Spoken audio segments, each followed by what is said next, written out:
the 20th chapter, starting at verse 14. And man, this is crazy. Let me go there real quickly because I want you to hear this. Revelation, the 20th chapter, verse 14.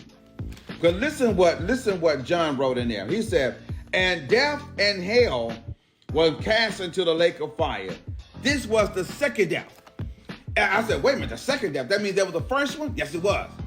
He says right here, if you lose your soul, you will face what is called real death. Listen to this.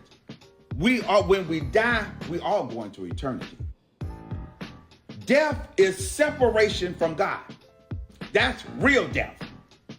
The death of the body, there's the first death, the death of the body, and then there's the second death, which is the separation from God for all eternity. That's death. Life is in the presence of the life giver, which is God. And so when you choose to follow him, pick up your cross daily, and you choose life, remember, he said, if you desire to keep your life, you will lose it. But if you lose your life, if you lose your life on this earth, if you give your life to God, restoring us back to the position that Adam was in the garden before the fall, we will be with God in eternity. Listen to this. Adam and Eve were supposed to walk in the presence of God for all eternity. They were never supposed to die. But because of the fall, now we all have the sentence of death upon us. Not me no more. Because I gave my life to Jesus Christ. I pick up my cross daily and follow after him. My name is written in the Lamb's book of life. It's not, he said when he opened up the book, and then he said the books was open. My name is in that first book. And so shall yours be. Listen to this. For whosoever, verse 26, for whosoever shall be ashamed of me and my words, of him shall the Son of Man be ashamed of when he shall come in his glory and in his fathers and in the holy angels. Listen to this. This is what Christ saying right here.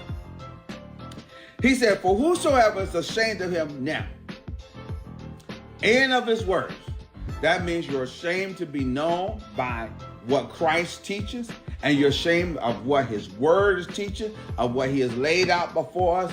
You are ashamed of those things. That word ashamed, let me see, let me go to my thing. That word ashamed means to feel a sense of disgrace. You ever seen people ashamed to be known as believers in Jesus Christ? We're the only people on earth to be ashamed of being a Christian. No other religion is like that. You will be raised as a believer from birth, and you're the only person that go around ashamed of it. You're the only person that goes around when you get a certain age and deny. You're the only person that walks away. No other belief, no other religion does that but Christianity. Believers in Jesus Christ. We're the only one that does that. Raised in a church your whole life, go off to college and come back, and now you're no longer a believer. You no longer believe in God. How did that happen? You no longer believe in Jesus Christ. How was that even possible? But yet, we're the only religion, only people that does that. I don't even call us a religion. We're believers.